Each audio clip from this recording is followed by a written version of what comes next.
বাধাগ্রস্ত করার জন্য, বিলম্বিত করার জন্য সকল ধরনের অপচেষ্টা চলছে। বিএনপি কিন্তু ধৈর্য সহকারে একজন প্রশিক্ষিত বিজ্ঞ নাবিকের মতো চলছে।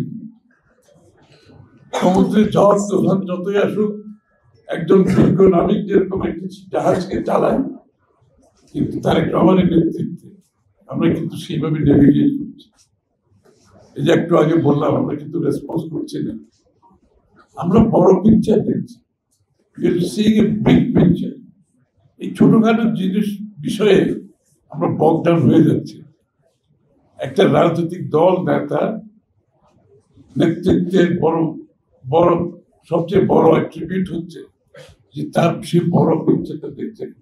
বড় পিকচারটা হচ্ছে বাংলাদেশ, বাংলাদেশের মানুষ, বাংলাদেশের জনগণের ভবিষ্যৎ, এটা হচ্ছে সবচেয়ে বড় পিকচার। সেদিকে আমরা এগিয়ে যাচ্ছি। যে কারণে এত বাধা বিপত্তি আসা সত্ত্বেও আমরা কিন্তু সকলে নির্বাচনের দিকে আমাদের দৃষ্টি নিবদ্ধ করেছি এবং সেদিকে আমরা এগিয়ে যাচ্ছি। একটি নির্বাচন হওয়ার পরে নির্বাচিত সরকার যারা জনগণের কাছে দায়বদ্ধ থাকে, যেই সংসদ জনগণের দায়বদ্ধ থাকে, জবাবদিহি থাকে, যতক্ষণ প্রতিষ্ঠিত হবে না ততক্ষণ বাংলাদেশের এই অবস্থা থেকে পরিবর্তন করা সম্ভব। এর আগে দেখেছি 15-16 বছর, এখন 14-15 মাস চলছে, কোন নির্বাচিত সরকার বাংলাদেশে না। এবং নির্বাচিত সরকার না থাকলে 14-15-16 বছর এক ধরনের সমস্যা, গত 14-15 মাসে ভিন্ন ধরনের সমস্যা।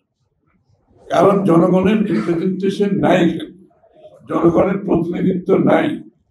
সরকার এখানে, জনগণ নিচে, মাঝখানে ব্রিজটা অ্যাবসেন্ট, মাঝখানে যে সেতু সেটা নাই, গণতান্ত্রিকভাবে নির্বাচিত সংসদ সরকার না থাকার কারণে।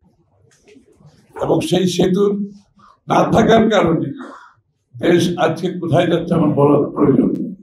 আইন শৃঙ্খলা, অর্থনীতি, সব নিম্নগামী অবস্থায়, যেখানে রাজনৈতিক ব্যাকিং থাকবে, রাজনৈতিক সমর্থন থাকবে, সেখানে সেই সরকার জনগণের কথাও বুঝবে না, জনগণের কাছে দায়বদ্ধ থাকবে না এবং জনগণের চাহিদাও বুঝতে পারবে। এই জন্য এই নির্বাচনের গুরুত্ব অনেক বেশি।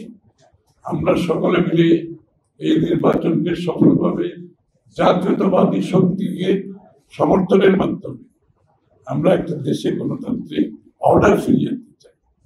এবং একবার দেশে যদি গণতান্ত্রিক অর্ডার ফিরে আসে এবং দেশে যদি আমরা রাজনৈতিক সংস্কৃতিতে, যেটা আমি একটু আগে বললাম, পরিবর্তন আনতে পারি, দেশে স্থিতিশীলতা আনতে পারি, দেশে সহনশীলতা আনতে পারি, দেশে পরস্পরের প্রতি সম্মানবোধ আনতে পারি, বাংলাদেশ, যে বাংলাদেশ গড়ার স্বপ্ন জিয়া রহমান সাহেব দেখেছেন, যে বাংলাদেশ আমাদের দেশের নেত্রী বেগম খালেদা জিয়া করেছে, আর যেই বাংলাদেশের স্বপ্ন দেখছেন তারেক রহমান সাহেব, আমাদের সকল কিন্তু সেটা আমরা করতে পারবো।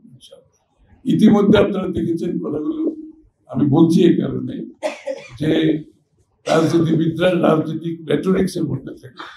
বিএনপির রাজনীতি কিন্তু রেটোরিক্স এর বাইরে। আমরা কিন্তু খুলে বলছি সব, আগামী দিনে বিএনপির চিন্তাটাকে আমরা সব খোলাখুলি ভাবে করছি। শুধু পলিটিক্যাল রেটোরিক্স এর মধ্যে থাকলে সেটা মানুষের কাছে গ্রহণযোগ্য আর হবে।